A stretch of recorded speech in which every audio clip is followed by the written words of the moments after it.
dating someone? Are you married? Like, what? Because for so long, your personal life was always in the news, Jim, and now it's been like we're grasping for straws. Tell us what's going starved. on. We have been starved, so we want to know: is there a wife? Isn't that what makes this really incredible? Dude, but this is tea talk, and this is the first time we're ever speaking together. Even if it's so coffee, give me the truth. The truth is the truth. Okay, so tell me. See, I want to know. My social media space tells the entirety of who I am. Okay, but I want to know if you have a wife at home, if you have kids. But I am divorced. Everybody knows that.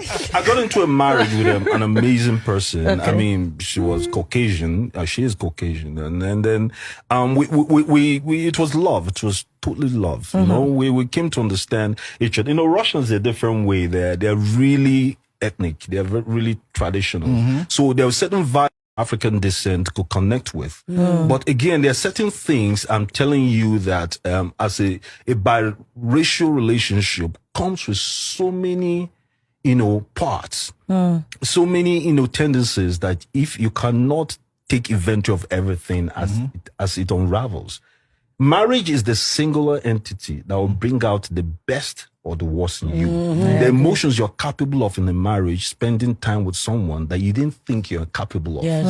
Okay? It will bring out the worst in you and the best in you. It is the people that surmounted that managed those two ends that survived. The ones that couldn't. I was dealing with two perils that I could not contain. I just lost my mom. You know my relationship with her more than any other person. So that wasn't my mom. That's my best friend. That's right. And so I was in a place where I didn't know how to navigate the emotions this woman was giving me. I just needed somebody to stick on. I'm far more successful now.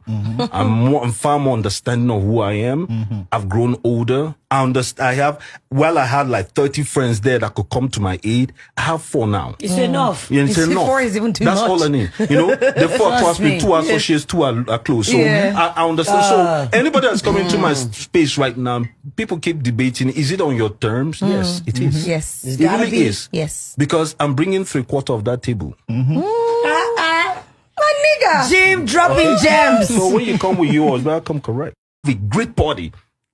In a house I just built. The woman I built the house for wasn't even going to live in it. The only person that understood me was, even my sisters didn't understand. Because I was told this news right in the middle of a BBC interview. And I came back, said 3 months, this house is done. I didn't allow myself the luxury of grief. Yeah. Because I came home, everybody has fallen apart. The man I looked up to hold me up, let me do this, and wasn't. So I said, okay, I'm going to put myself in that space. But it cost me. It cost me because at the end of the day, when everybody survived, I started struggling. And then I understood what delayed grief is. I swear, I'm the first person that would ascribe it to weak people. But when it hit me like phone calls I couldn't erase from my phone, accounts I told them, we owned businesses together, certain things we did together. I wouldn't even allow them sell or share, jewelry that I bought. I was fighting for all the wrong things. I couldn't shut down. That's when, and we're not raised to go to therapists. My wife is trying to get me to a therapist. I'm like, are you crazy? I've never been with one. It's a sign of weakness for a man from my ex-wife to go and sit with a therapist and tell him my tea or her my tea. So I dealt with it. And while I was dealing with it, the best way I knew, because you're unprepared for this, she was trying to get a reciprocal for the love she was given in the union. So it didn't work. Yeah. Okay. And that is as simple as that. So would you do it again? Get married Absolutely. again? I love being married. He would tell you. We're miles away. I love answering to somebody and somebody answering to me. I love being in a partnership of certain coincidence where you're enforcing your vision and mission together. I enjoyed being married, but I've grown wiser for it. I've come to understand again that there's certain parts, a spiritual part of it as well, that you must take into cognizance when you make your next move. I'm in a different place in my life, and without sounding any way, she didn't need me that way. She needed me. She needed to love me and I would love her back. And I couldn't reciprocate. I turned all my attention on our child. And she didn't know how to deal with it. It's a difficult thing for a woman to be jealous of her child. It's a difficult thing. So I am not sitting here and saying that it's entirely my fault. But then I was also a child of circumstances. I was dealing with two parallels that I didn't know how to merge them. Okay. I didn't grieve properly.